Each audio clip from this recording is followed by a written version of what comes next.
আচ্ছা না, আমি তাহলে অফিসে গেলাম। তুমি সাবধানে থেকো। আচ্ছা ঠিক আছে। ঠিক আছে, তাহলে আমি গেলাম।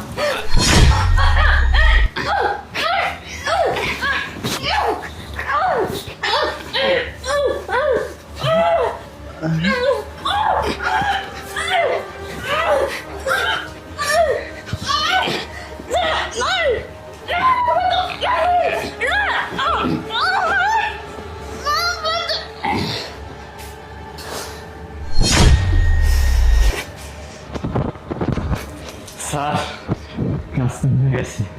হ্যাঁ, মেরে তো দিয়েছিস, সাবাস। এই না হলে বাঘের বাচ্চা।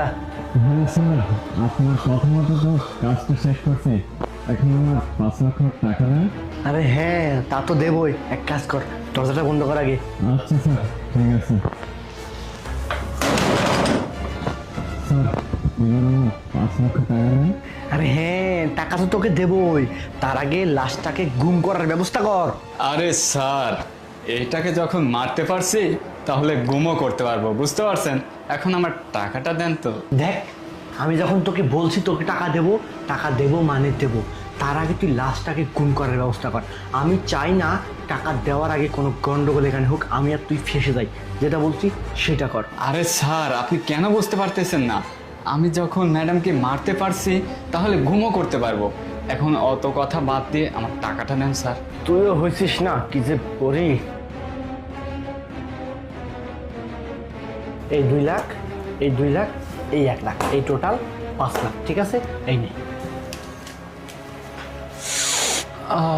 স্যার, টাকা তো 5 লক্ষ ঠিকই আছে, আমি লাশটাও গুম করতেছি, সমস্যা নাই। কিন্তু আমার একটা কথা স্যার, আসলে ম্যাডামকে মারার উদ্দেশ্যটা কি স্যার? স্যার, টাকা তো পাইলাম, কিন্তু লিমার সাথে আপনি পরকীয়ার উদ্দেশ্যটা কি?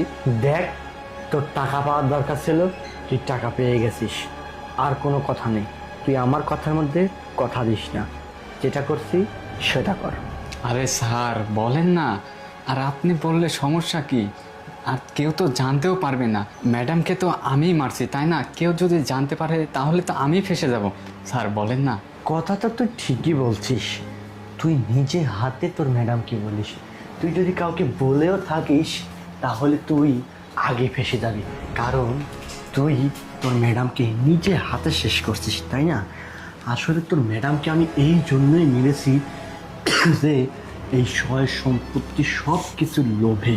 আর তাছাড়া আমার অন্য একটা গার্লফ্রেন্ডও আছে, আর আমি ওকে বিয়ে করছি শুধুমাত্র এই সম্পত্তির লোভে। ওর এই টাকা পয়সা ধন দৌলত সব কিছুর লোভে। ওর বাবা ছিল